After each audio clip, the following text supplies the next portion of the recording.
So let's talk about the reality of no ban list today. You're probably asking yourself, Robbie, we've had no ban list all for the last couple weeks since the beginning of the year.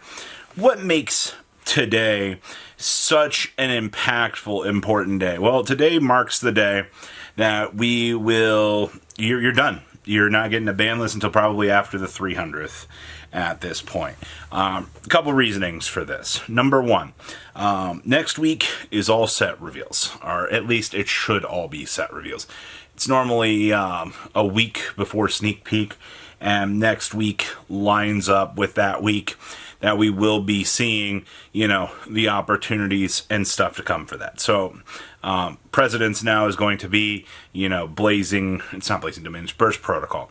Burst Protocol will be up in front and center here as to what we would expect to be one of the upcoming new sets. Now, keep in mind here that Konami's not going to drop a list and dilute the value of this set. So what they're going to actually end up doing here is they're going to use Burst Protocol as a ban list. There's two ways to change the game.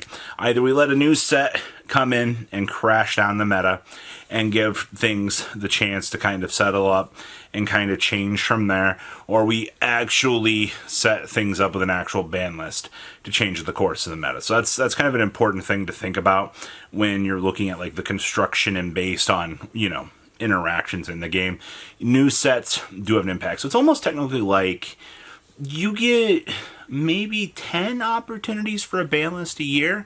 4 core sets, 3 to 4 ban list, and potentially whatever, core or side sets can do. Look at some of the deck build packs, for example. So keeping that in mind here, are we going to see a ban list at, the 300th? Because they are broadcasting, we're going to see a lot of interesting little event coverage out of the 300th. I don't think you're going to see a ban list out of the 300th.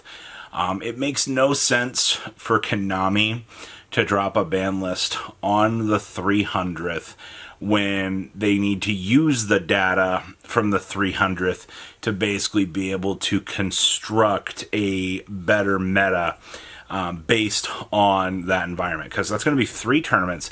It's going to be a lot of data. You're going to have, you'll have like a week lead up into that, so they'll be able to have a little bit of data for the week before to kind of see, how things are going to spicing up. I now believe, based on this timetable, we might see a list after the 300th.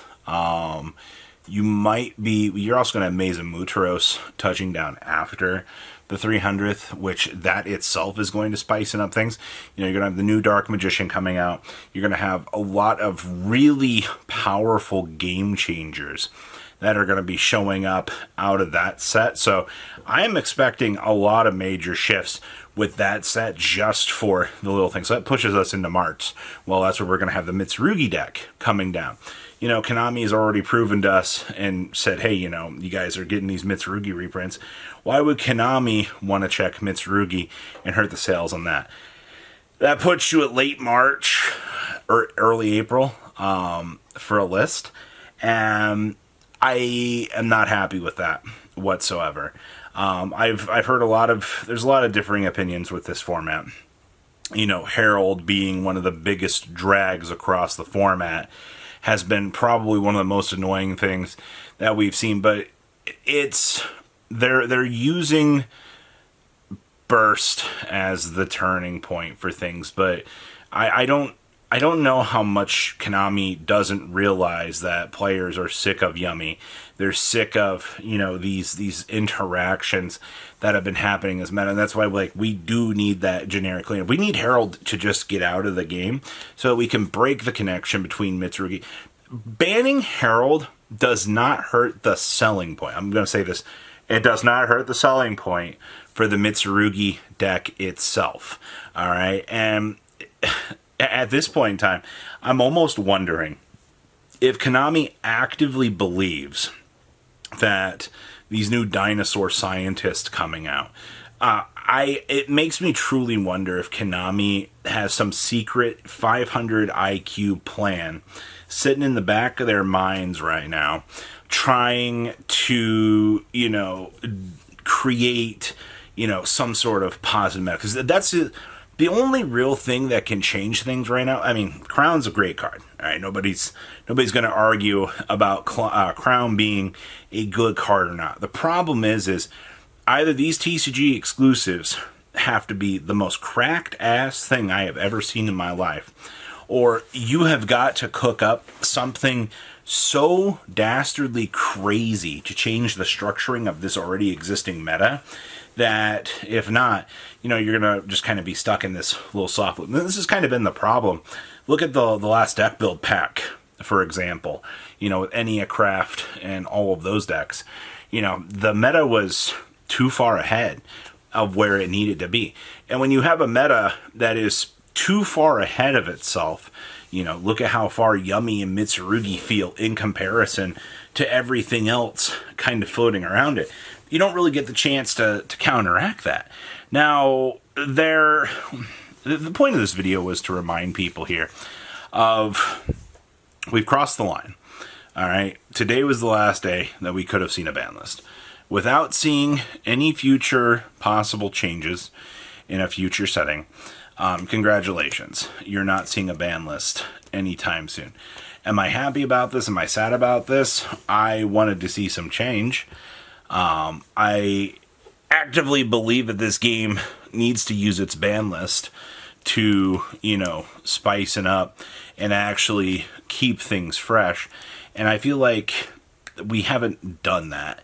I feel like I'm a little bit disappointed in how the game has kind of dragged its feet across. And I mean, the whole problem with this is we're also, Yu-Gi-Oh! Needs to go through all of this change right now because the way things have been, they've not been crazily good. I mean, I would love to see an entire new structuring of things come down from the top. I would love to see Konami, change up some of the way that the regional structures. I'd love to see, take a note out of Pokemon's book and actually start making regional prize cards, start doing things like that.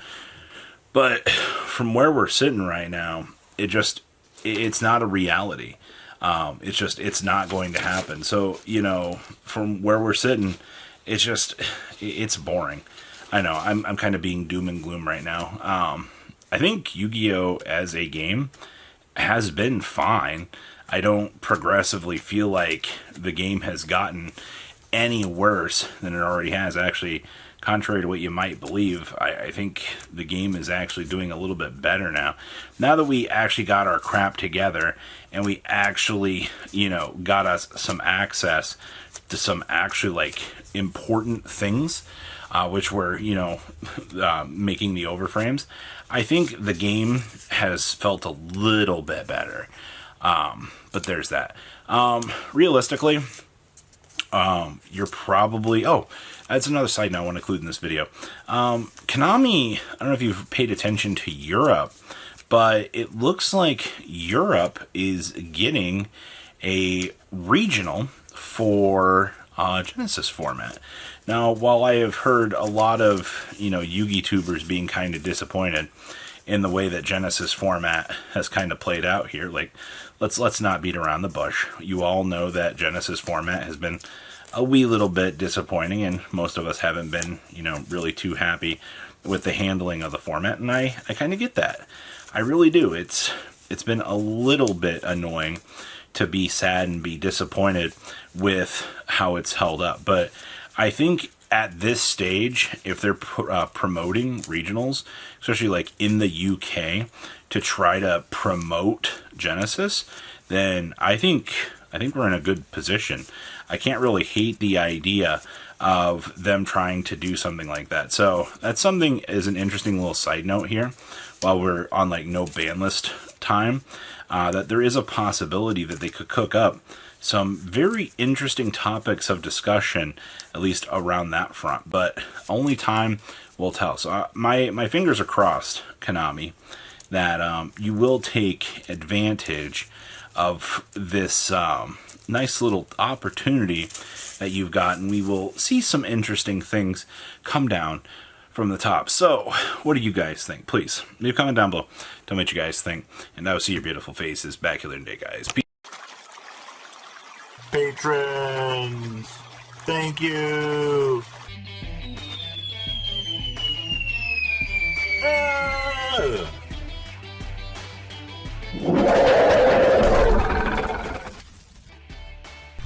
Thank you so much for watching. Check out these other videos.